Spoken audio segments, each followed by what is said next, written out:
오늘 아레오바고 신앙포럼 세 번째 부분의 세 번째 시간입니다.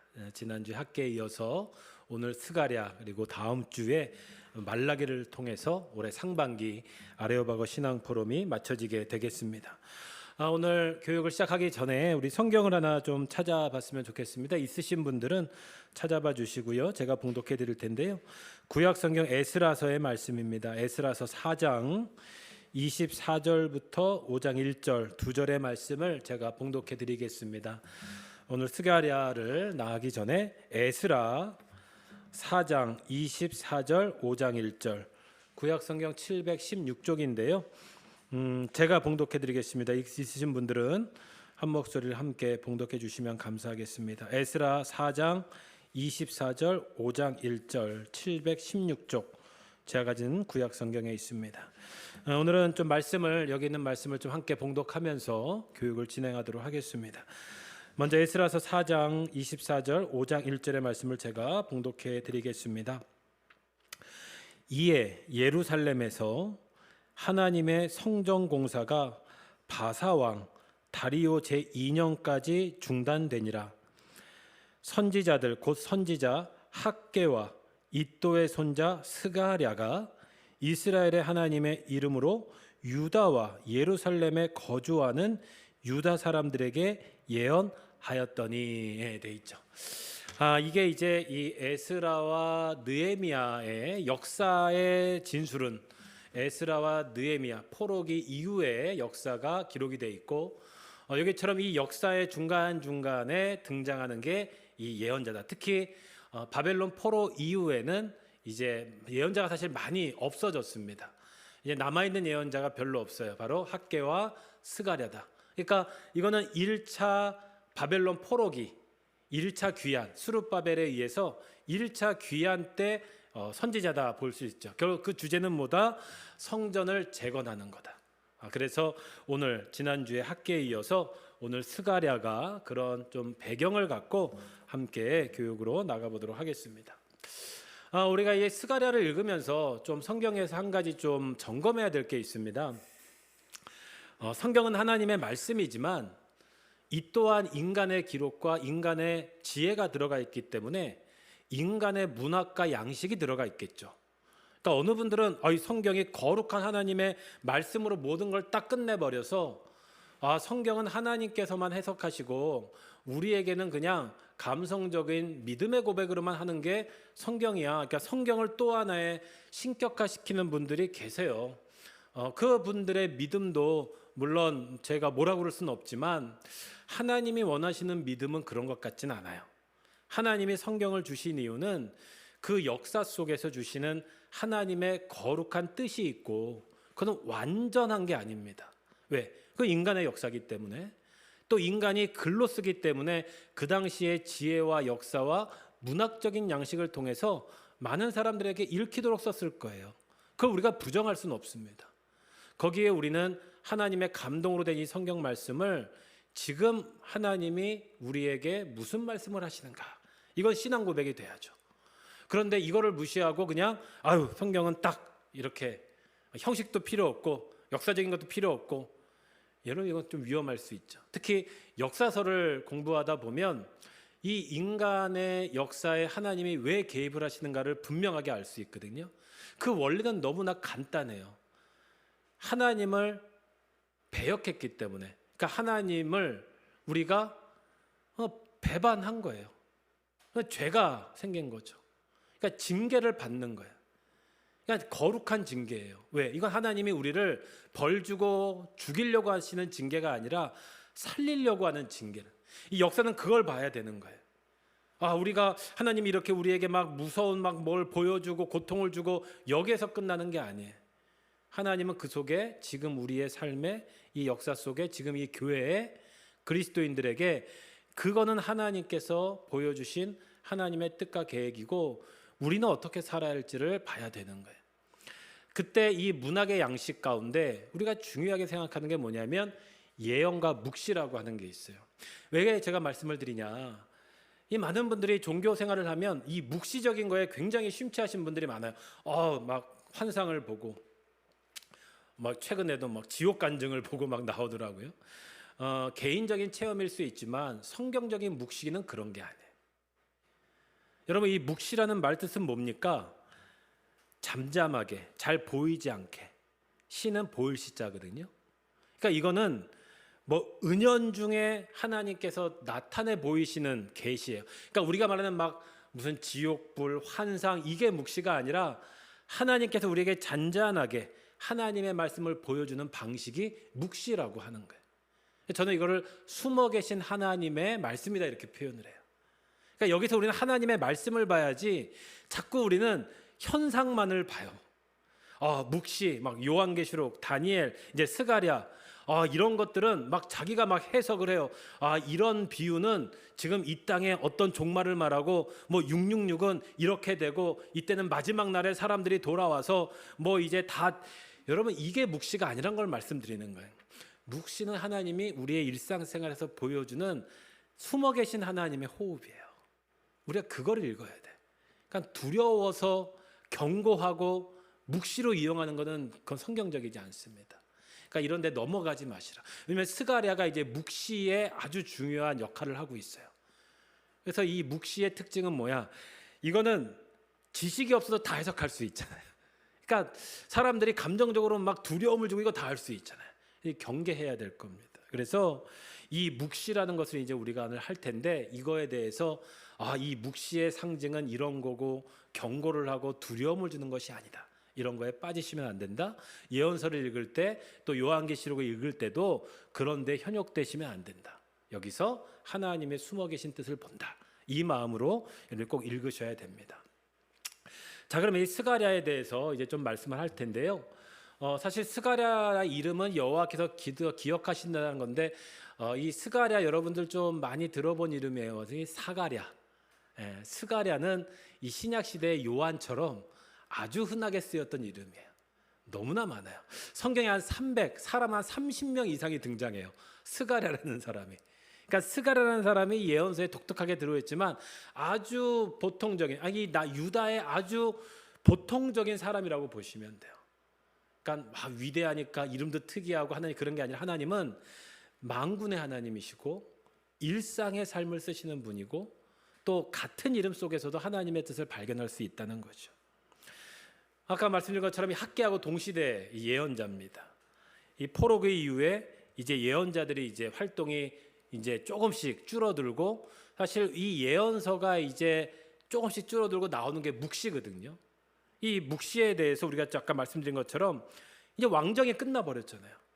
왕이 잘못한 것을 경고하는 게 끝났으니까 예언자의 역할은 끝난 거예요. 사실 필요가 없는 거예요. 그러니까 하나님이 사라지게 해버려요. 그럼 뭐가 필요하냐? 이제 묵시가 필요한 거예요. 사람들이 어둠에, 절망에 희망을 잃어버리고 있어요. 그때 하나님이 등장시킨 게 뭐냐? 이제는 징계하고 혼내는 것도 필요하지만 너희들이 숨어 계신 하나님을 발견하기를 원한다. 누구나 다 이해할 수 있는 하나님을 보여주는 방법이 뭐예요? 가장 쉬운 이야기, 좀 아까 자극적인 이야기들, 환상의 이야기들, 소망들, 이게 묵시라는 거예요. 왜? 이제 이스라엘 백성에게 남은 건 회개만 남았어요. 이미 예언자는 다 선포했어요. 이제 우리가 따라야 돼. 회개하고 돌아오고 말씀 운동을 이렇게 해야 되는데, 이런 일들이 지금 성경에 나와 있지만 막 일어나고 있어요. 여러분, 이때 생긴 지파가 바리새파, 사두개파, 이때 생긴 거야. 다. 우리가 하나님 말씀을 잘 배워보자, 이때 생긴 겁니다.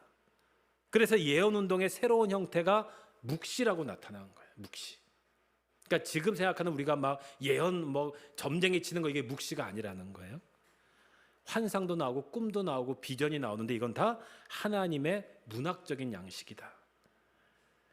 그리고 또 한 가지 중요한 건, 이때도요, 많은 분들이 너무나 이렇게 편하게 신앙생활하니까 못 느끼는데, 초대교회만큼 이 당시에도 고난을 받았어요.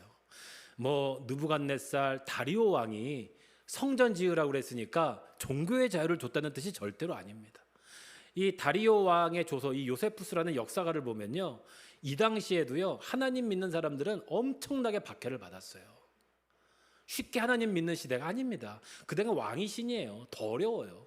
노예들이 주인의 신을 따라 버리고 자기 믿음 생활한다? 있을 수 없는 시대예요. 다리오 왕이 여러분 착한 왕이 아닙니다. 폭군이에요, 폭군. 여러분, 이 시대에 이 사람들이 하나님을 믿으려면 뭐예요? 비밀 언어가 필요한 거예요.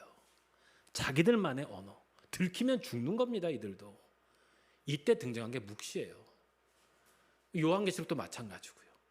박해 시대 때 괜히 하나님 말하고 예수 그리스도 말하면 뭐 성만 찬을 말하고 그러면 이게 다 죽어가요. 그러니까 비밀 언어를 만들어서 상징, 암호 같은 걸 썼어요. 그게 묵시였다는 거예요.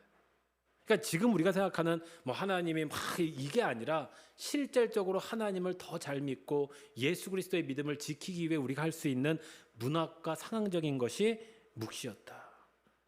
특히 오고 있는 시대, 절망의 시도에 이 묵시는 위로가 됐어요. 그래, 하나님은 오신다.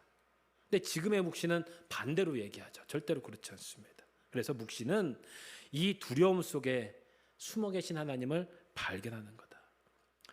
그래서 이 스가랴가 그 묵시에 이제 시작하는 바로 네 8개의 환상의 묵시의 이제 아주 대표적인 예라고 할 수 있습니다. 그러니까 직접적으로 말씀하는 게 아니라 묵시를 통해서 깨닫게 하는 거예요. 이제 지난주에 학계는 이 무너진 성전을 재건해라. 너희가 16년 동안 이 수르바벨에 의해서 시작됐던 성전의 기공식 이후에 멈춰졌다고 그랬잖아요. 그때 학계를 등장시켜가지고 다시 성전 재건을 해라. 너희들이 16년 동안 왜 이렇게 일이 안 풀렸는지 잘 생각해 봤냐? 그건 성전을 중단했기 때문이다. 이건 단순히 건물의 성전을 짓는 게 아니라 너를 구원하는 것이다. 믿음을 회복하는 것이다. 우선돼야 될 것이다. 이거를 말씀드렸어요.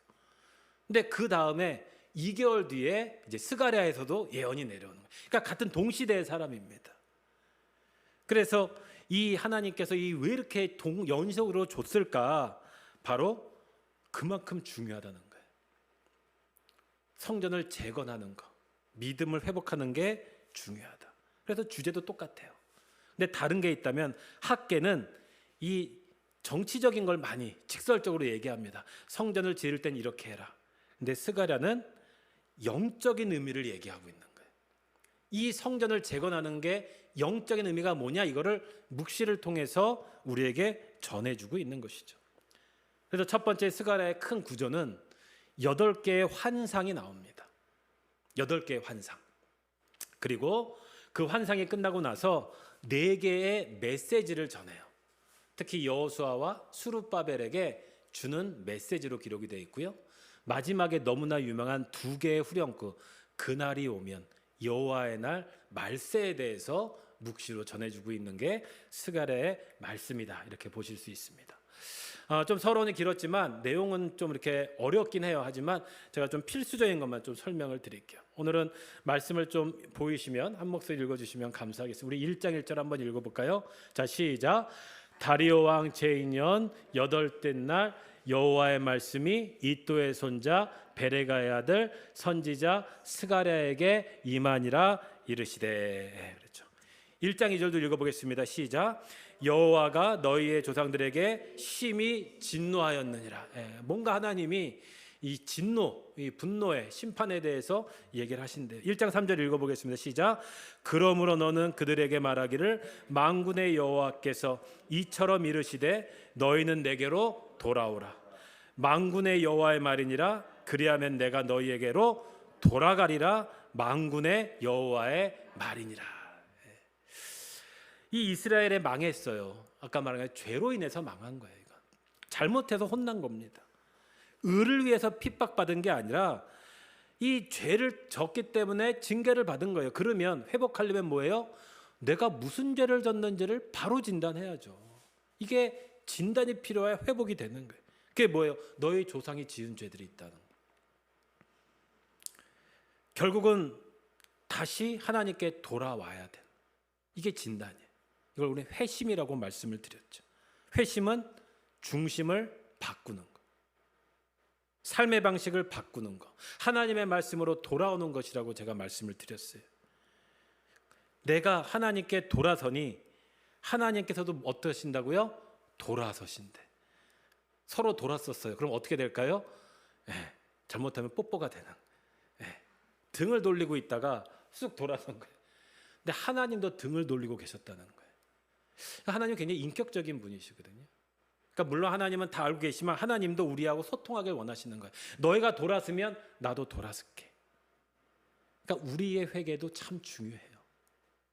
이 말은 징계를 거두겠다는 뜻이.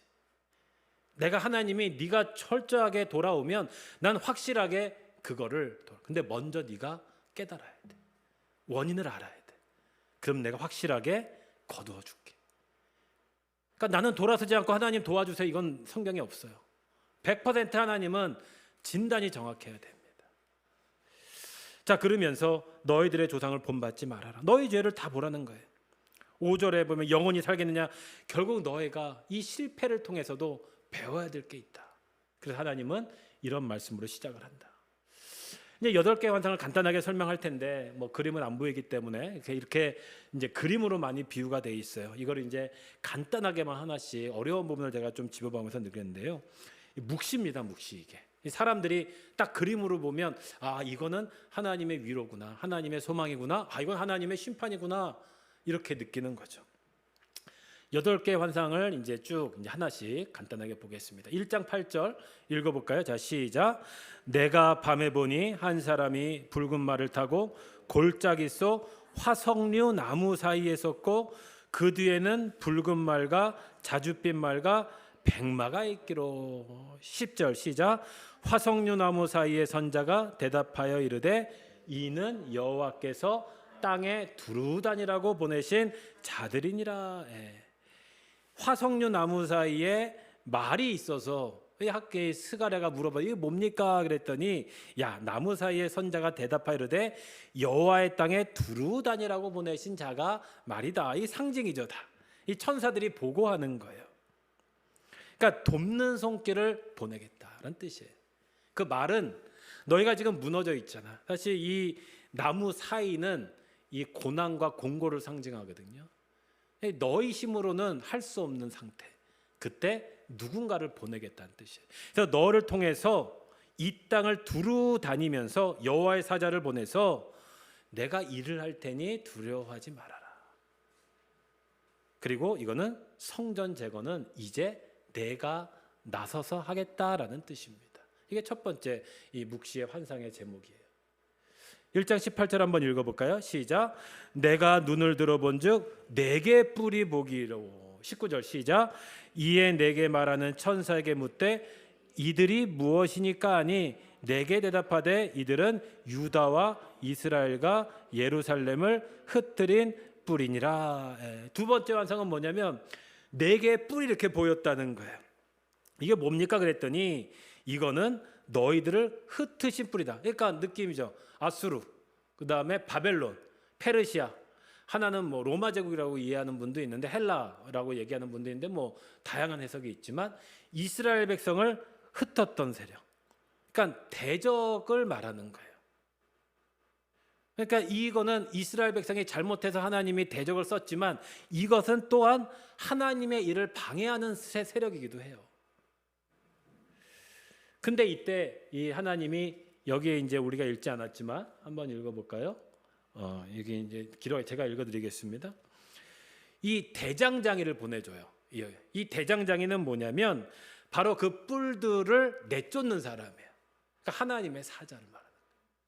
그러니까 내가 너희들이 지금 너를 흩은 사람을 다시 그들에게 공격을 해서 그들을 흩트겠다. 이게 4명의 대장자들이에요.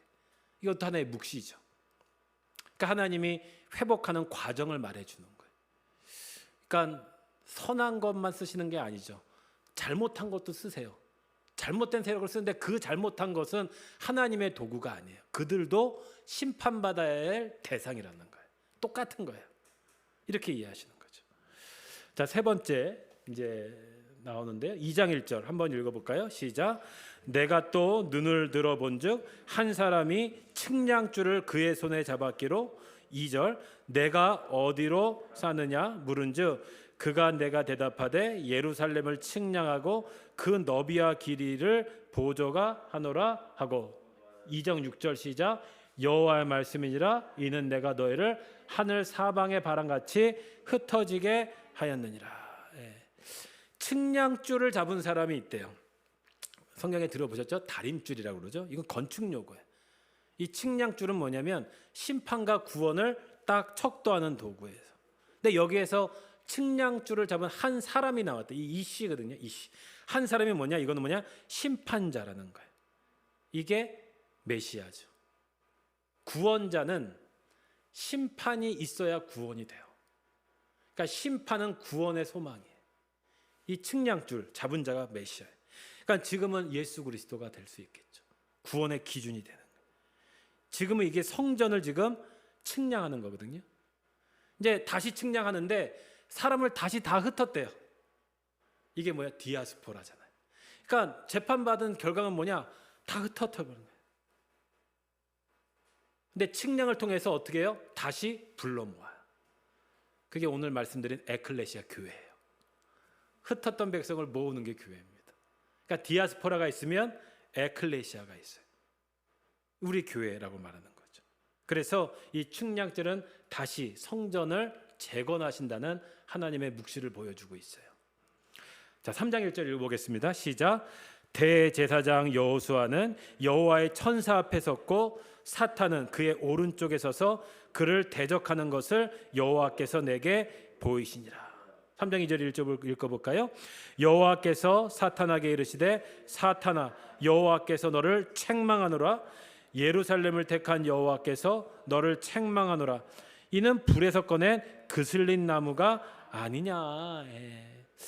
이제 여호수아를 또 상징하는 이 묵시를 보여주시는데 여호와의 천사 앞에 여호수아가 섰어요. 근데 이 사탄이 대적해 있는 모습이에요.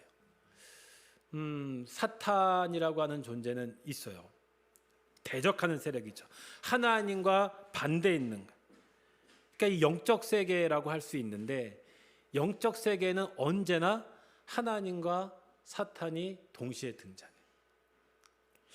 이 사탄을 무찌르는 게 우리의 굉장히 중요한 겁니다. 그럼 사탄 어떻게 무찌르셨습니까? 어떻게 무찌를 수 있으세요?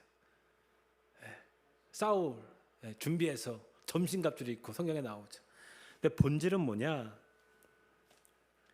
하나님이 들어오면 사탄은 없어져요. 사실 동시에 있는 게 아니에요. 사탄은 하나님 없는 곳을 피해서 들어오는 게 사탄입니다. 우리 눈에는 같이 보이지만 내 순간 내 마음이 하나님이 떠났으니까 사탄이 들어오는. 하나님 계신데 사탄 안 들어와요. 잘 보면 그 틈에 들어와요. 틈에. 그래서 유명한 이 어거스틴은 어둠은 빛의 부재다 이런 말을 했어요. 이건 뭐냐? 빛이 들어오면 어둠이 없어져 버리는 거예요. 그러니까 사탄이라고 하는 거는요, 내가 틈을 보여준 거예요. 하나님이 오시면 사탄은 쫓아나게 돼 있어요. 그러니까 우리가 믿음을 굳게 잡으면 사탄은 그냥 물러갈 수밖에 없는 거예요. 지금 그 앞에 여호수아가 서 있는 거예요. 여기서 불에서 그슬린 나무는 뭐냐면 이제 다 죽어가는 인생, 죽어가는 이스라엘 백성을 상징해요. 여기에 다시 불을 붙여주시겠다는 거예요. 3장 8절 읽어볼까요? 시작. 대제사장 여호수아야 너와 내 앞에 앉은 내 동료들은 내 말을 들을 것이니라. 이들은 예표의 사람들이라. 내가 내 종 싹을 나게 하리라. 그러니까 그슬린 나무 이미 다 죽어버렸는데 거기에 싹을 나게 하는 하나의 묵시, 대제사장 앞에 여호수아를 세운 모습을 보여준 묵시라고 할 수 있어요. 이거는 제가 좀 그림으로 준비했는데 많이 이제 인용이 돼서 순금 등장대야 두 감람나무비예요. 이 7개의 이 촛대가 있죠. 촛대가 있고 여기에 이제 관이 있어서 위에 기름통이에요. 기름통에 있는데 옆에 뭐가 있어요? 감람나무가 있는 거예요. 감람나무는 기름을 제공해 주는 거예요. 이런 환상을 지금 스가랴에게 보여주고 있어요. 이건 뭘 얘기하냐면 이 7개의 촛대는 7교회를 상징하는, 이제 미래에 있을 7교회를 상징하는 거예요. 순금으로 되어 있어요. 이 등대는 뭐예요? 어둠을 밝히는 거예요. 근데 여러분 중요한 거는 불은 등대가 붙입니까? 등대가 못 붙여요. 누군가 붙여줘야 돼. 근데 여기 뭐예요? 감람나무가 돼야 돼. 기름을 제공받아야 되는 거예요. 교회도요, 이걸 주발이라고 그러거든요. 혼자서 세우는 게 아니에요. 나 교회 세웠지? 아니. 하나님이 성령을 부어줘야지 교회가 되는 거예요. 내가 그냥 하나님 믿을래 이게 아니에요. 하나님이 뭔가 연결되어 있는 걸 연결해 주셔야 돼요. 연결 통로가 있어야 돼요. 여러분 지금 성전을 재건하는 것도 마찬가지예요. 그냥 성전을 짓는다고 성전이 되는 게 아니에요. 성령의 기름 부으심, 하나님의 이 기름 부으심이 있어야 이게 성전이 되어지고 하나님의 회복의 역사가 일어난다는 뜻이에요. 사실 이 두 감람나무는 그 당시에 지도자인 스룹바벨하고 여호수아를 상징한다고 많이 이야기하고 있어요. 여러분 등불은 혼자 불을 붙일 수 없어요. 기름을 공급받아요. 예수 그리스도의 빛, 성령의 빛을 부름받아요. 우리도 마찬가지다. 그래서 여러분 여기까지 이 5개의 그거는 뭐냐면 다 나무가 나와요. 나무, 감람나무, 화석류나무, 그렇죠? 새싹, 위로예요, 위로. 포도나무, 이런 것들은 성전 재건에 대해서 내가 너희를 대신해서 지어주겠다. 위로를 해주시는. 그 줄기에 내가 열매를 맺게 해주겠다. 이게 5가지의 상징의 말씀이라고 할 수 있습니다. 이제 나머지 3개는 심판에 대한 상징이 또 나오거든요. 5장 1절 한 목소리 읽어보겠습니다. 시작. 내가 다시 눈을 들어본즉 날아가는 두루마리가 있더라. 여러분 딱 느낌에도 이거는 조금 이 두루마리, 근데 이 두루마기에 율법이 확 써 있어가지고 이게 율법책의 사이즈거든요. 뭐 20규빗, 50규빗. 내 죄가 이렇게 온 사방에 퍼져나가는 걸 보여준다는 뜻이에요. 이게 심판하시는, 네 죄를 보라라는 거예요. 온 지면에 행하는 저주다. 그러니까 저주라기보다는 우리가 율법을 통해서 실패한 것들이 온 세상에 편만하겠다. 그러니까 하나님이 다 찍어버리는 거예요. 날아가는 두루마리. 근데 그 두루마기에 글씨가 크게 써 있어요. 그건 뭐예요? 다 볼 수 있는 글씨를 말해요. 우리가 죄가 아주 깊어지면 그 죄에 경고를 하시는 거예요. 다 보여요. 사람이 인간의 죄를 느끼는 순간 그건 아주 심각한 상황이라는 거죠. 5장 6절도 읽어보겠습니다. 시작. 내가 묻되 이것이 무엇이니까니 그가 이르되 나오는 이것이 에바인이라 하시고 때 이르되 온 땅에서 그들의 모양이 이러하니라. 7번째 비유인데요. 이거 에바에 있는 여인의 비유예요. 에바는 뭐냐면 바켓이거든요. 근데 이 바켓은 뭐냐면 옛날에 농사를 딱 지은 다음에 에바는 측량하는 그릇이에요. 그릇. 에바. 그러니까 측량제, 심판을 할 수 있는 그릇이에요. 거기에 죄를 진 에바의 여인이 들어가 있어요. 그러니까 죄를 졌으니까 살려고 막 그 에바에서 나오는데 이 은 납으로 확 눌러버렸어요.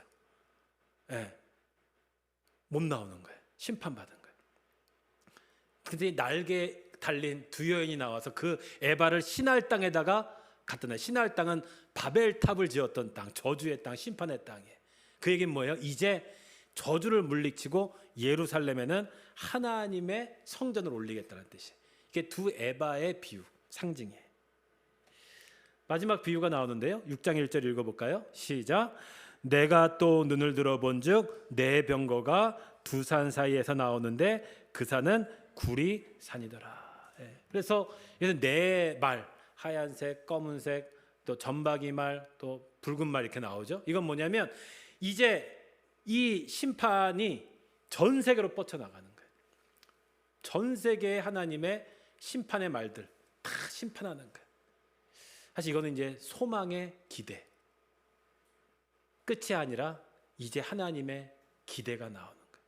하나님이 들어오시는 거예요. 그래서 이 환상의 결론은 6장 9절입니다. 같이 한번 읽어보겠습니다. 시작. 여호와의 말씀이 내게 임하여 이르시되. 이제 하나님께서 임하셔서 이 성전 재건의 역사를 다시 한번 격려하고 또 때로는 경고하고 또 함께하는 것을 말씀하고 있는 것이.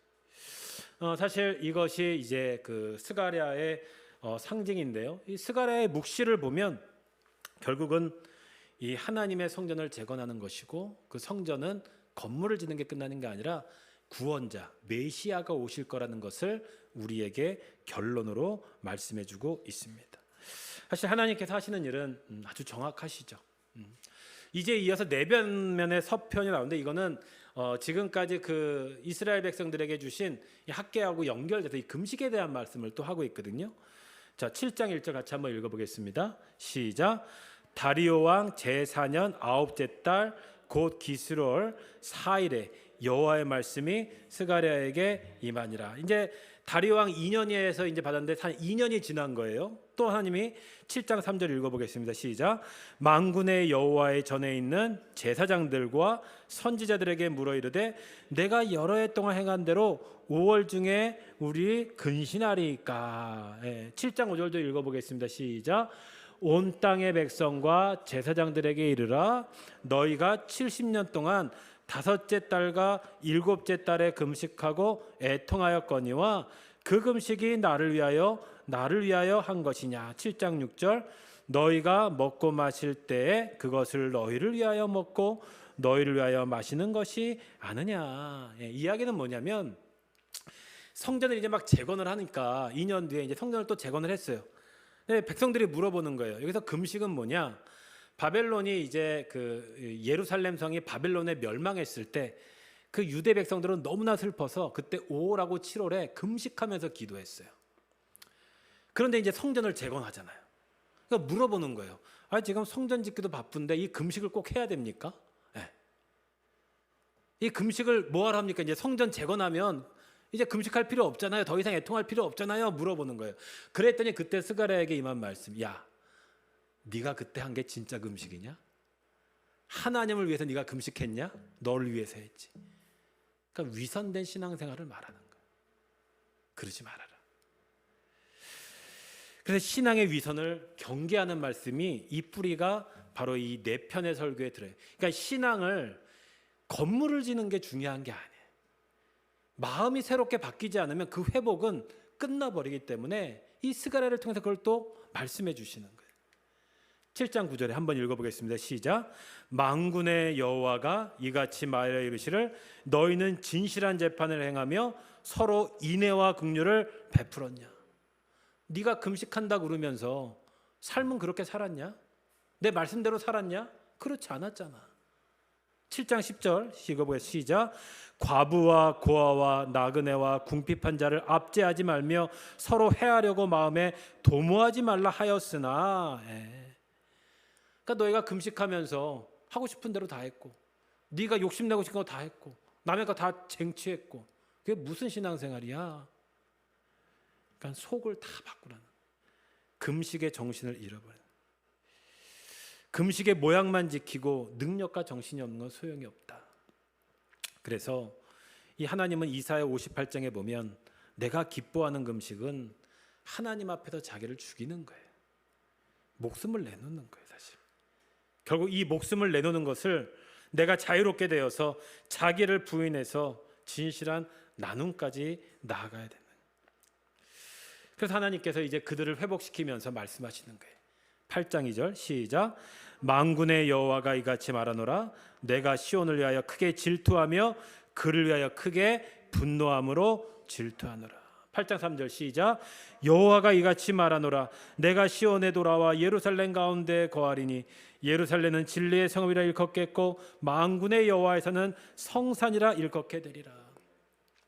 다시 이제 하나님의 말씀을 이렇게 가서 이제 하는데 질투하고 분노하신 하나님의 뜻은 우리가 느끼는 감정을 말하는 게 아니라 하나님이 왜 질투하십니까?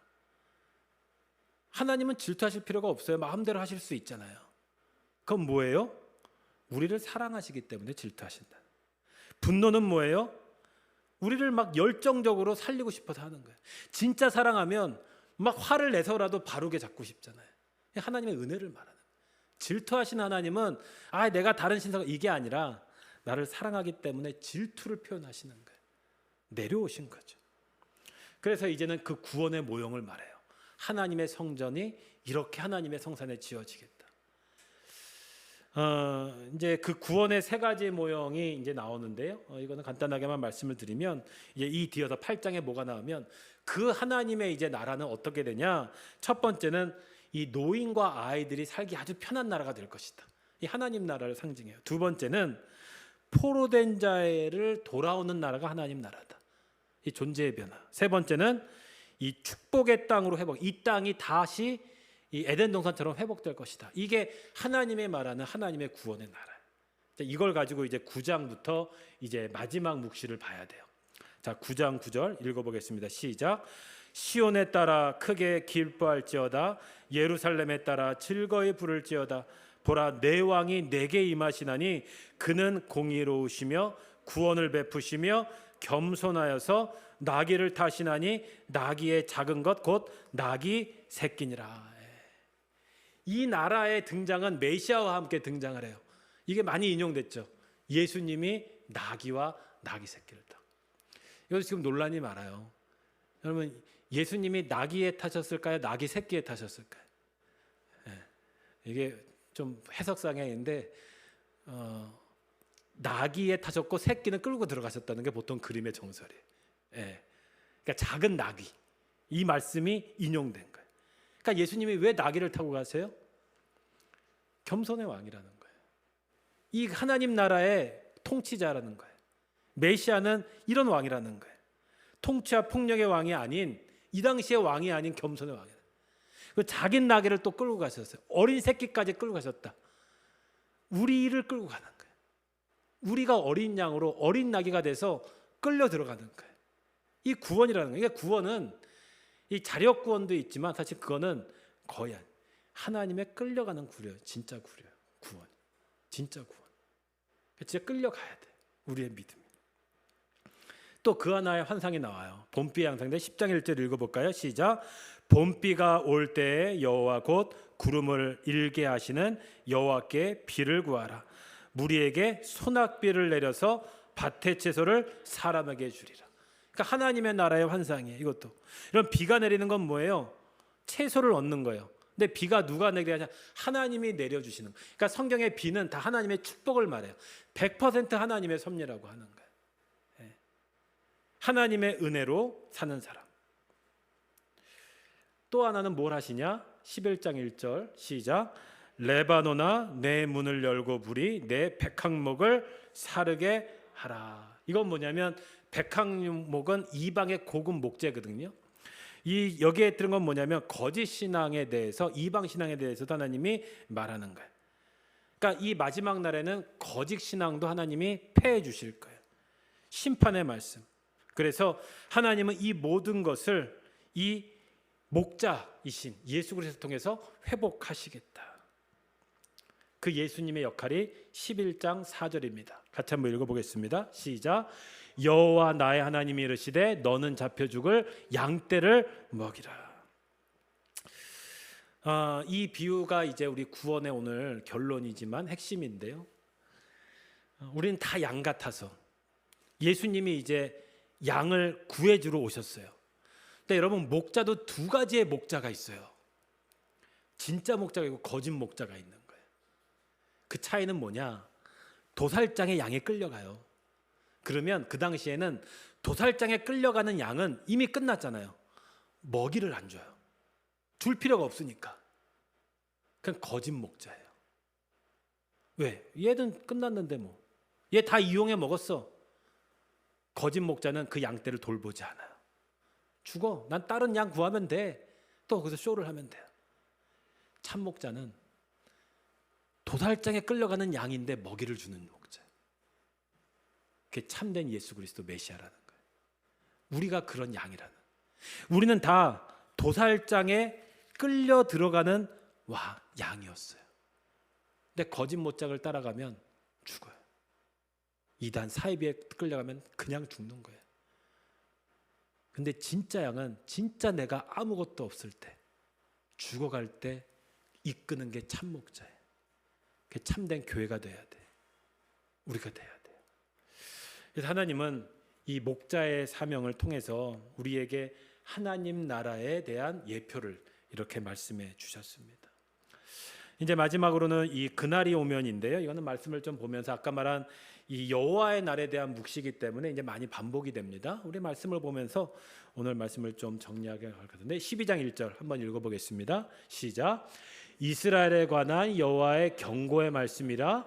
여호와 곧 하늘을 펴시며 땅에 터를 세우시며 사람 안에 심령을 지으신 이가 이르시되 12장 3절 시작.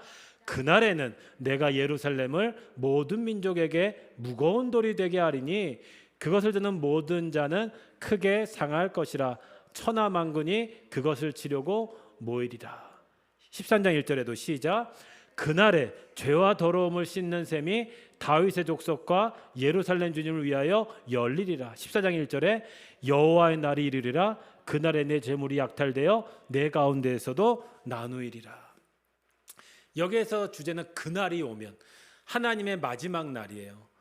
성경의 이 말세는 종말로 이해하셔야 됩니다. 이 얘기는 뭐냐면 마지막 날은 우리가 알지도 못하고 알 수도 없어요. 지금 이 날은 뭐냐면 성경의 묵시는 먼저 이 시대의 역사적인 묵시라고 그랬어요. 하나님이 지금 마지막 날에 대해서 보여주시는 거예요.